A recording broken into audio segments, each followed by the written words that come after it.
पुनर्जन्म की बहुत सी घटनाएं हुई हैं। उनमें से कुछ का वर्णन हम यहां कर रहे हैं। हरे रामा हरे कृष्ण जो इस्कॉन संस्था है, उसमें एक नवयुवक दीक्षित हुआ।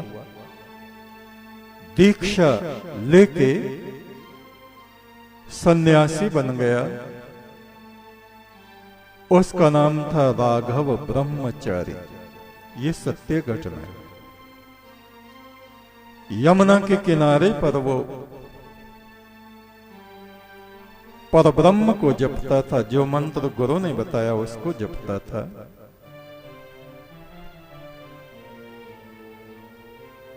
अचानक ही किसी दुर्घटना में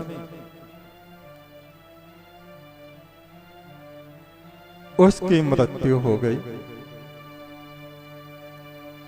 और अगला जन्म उसने नारी का पाया। बहुत से लोग बहस करते हैं जिनको जानकारी नहीं है। कहते हैं पुरुष के ही शरीर में जन्म लेता है, स्त्री के ही शरीर में जन्म लेती है। लेकिन ऐसा नहीं। स्त्रियां पुरुषार्थ करके पुरुष बन जाती हैं और पुरुष स्त्रियों जैसे बनकर या स्त्रियों में आसक्त होकर अगला जन्म स्त्री का प्राप्त करते हैं। अगले जन्म में जब ये राघव ब्रह्मचारी बड़ा हुआ,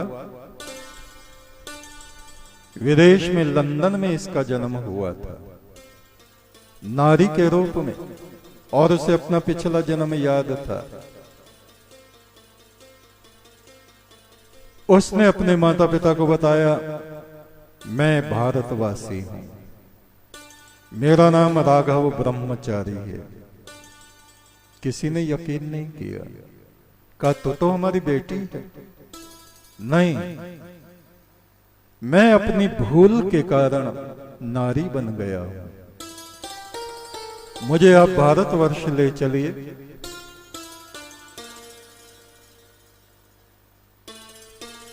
वो कन्या कुछ बड़ी हुई, समझदार हुई, तो उसको लेके वो भारतवर्ष आई। उन्होंने कहा उस शहर में चलो, जमुना के किनारे चलो। वहां वो पहुंचे और कहा ये मंदिर है, यहां पर साधु रहते हैं, मैं भी यहीं रहता था। और वो उन लोगों से मिला। वो युवती एक एक को उसने पहचान लिया। कहा आप लोग मुझे नहीं जानते, मैं आपका ही साथी हूं। पिछले जन्म में मैं राघव ब्रह्मचारी था। सभी जानते थे कि राघव नाम का एक ब्रह्मचारी यहां रहता था। उन्होंने पूछा फिर ये तुम्हारा नारी का जन्म कैसे हो गया? कहा अभी बताता हूं। वहां एक साध्वी भी थी, स्त्री थी, उसको बुलाया और कहा इस जन्म में तुम भी नारी और मैं भी नारी, किंतु पिछले जन्म में मैं तुम पर आसक्त था। तुम्हें ये बात पता है या नहीं? वो साध्वी मौन हो गई। उसने अपना मस्तक झुका लिया। कहा हाँ सच है, और मैं तुम्हें समझाती थी तुम तृष्णा वासना में मत पड़ो, पर तुम नहीं माने और ये दूसरा जन्म तुमने स्त्री का पाया। ये सत्य घटना है। एक और पिछले जन्म की एक घटना सामने आई। एक स्त्री ने वैराग्य के कारण सन्यास ले लिया। सन्यास तो ले लिया, किंतु हम सन्यासी भी हो जाते हैं, स्त्री हो या पुरुष, किंतु हमारी प्रवृत्तियां, हमारा स्वभाव, हमारी आदतें वे अलग ही तरह की बनी रहती हैं। वो स्त्री साध्वी नवयुवती थी और जिस किसी सुंदर युवक को देखती उसी के प्रति आकृष्ट हो जाती थी। 17 पुरुषों के साथ उसके प्रेम संबंध हो गए। 17। ये दोष केवल पुरुषों में नहीं, स्त्रियों में भी होता है, और स्त्रियों में ही नहीं, पुरुषों में भी होता है। और जब सन्यास मार्ग में आ गए तब बहुत सावधानी हमें रखनी चाहिए। 17 पुरुषों में वो अनुरक्त हो गई और जब उसका प्रारब्ध प्रबल हुआ तो एक 18वां पुरुष उसके जीवन में आया। वो भी सन्यासी ही था। एक पूर्णिमा की रात्रि में वो उसको वहां से कुछ दूर ले गया। आओ मेरे साथ, मैं तुमको एक अचरज भरी बात दिखाता हूं। चांदनी रात थी,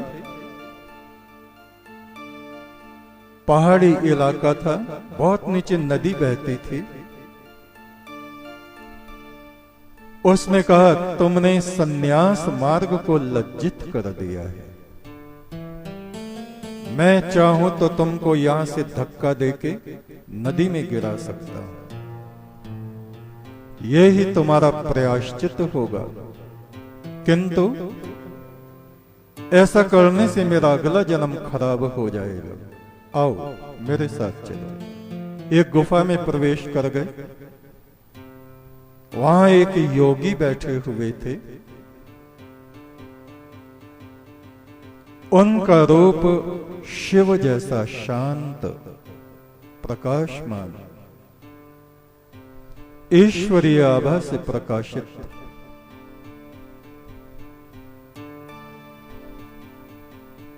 उस नवयुवक साधु ने उस नवयुवती सन्यासिनी को वहां ले जाके उनके चरणों में प्रस्तुत किया। उन महायोगी ने अपने नेत्र खोले।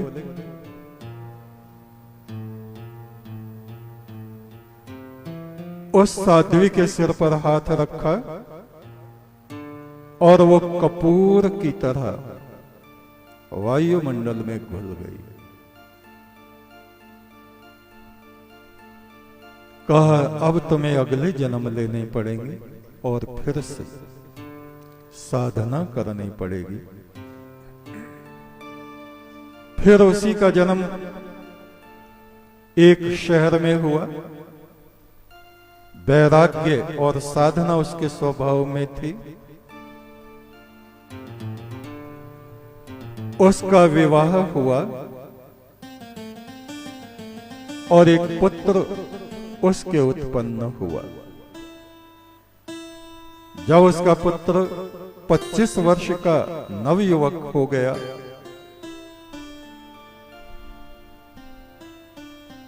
अचानक एक वृद्ध पुरुष उस स्त्री को सपने में दिखाई दिया। कहा, कई जन्म पहले तुमने और तुम्हारे परिवार ने मेरे युवा पुत्र को घर में बंद करके आग लगा के मार दिया था। मैं उसका पिता हूं। मैंने ही तुम्हारे पुत्र के रूप में जन्म लिया है। जैसा दुख मैंने उस जन्म में पाया, वैसा ही दुख अब तुमको इस जन्म में पाना है। मैं इस शरीर को छोड़ के जा रहा हूं। हालांकि इस जन्म में तुम मेरी माता हो, किंतु मनुष्य को अपने किए हुए कर्मों का फल किसी न किसी जन्म में अवश्य भोगना पड़ता है। उस जन्म में मैंने तुम्हें श्राप दिया था, तुम भी मेरी तरह से ऐसे ही पुत्रहीन होकर के दुख प्राप्त करोगी। अब उस दुख को भोगने का तुम्हारा समय आ गया है। उस स्त्री की आंख खुली, सपना टूटा और उसने देखा उसका पुत्र उसी समय मर गया है।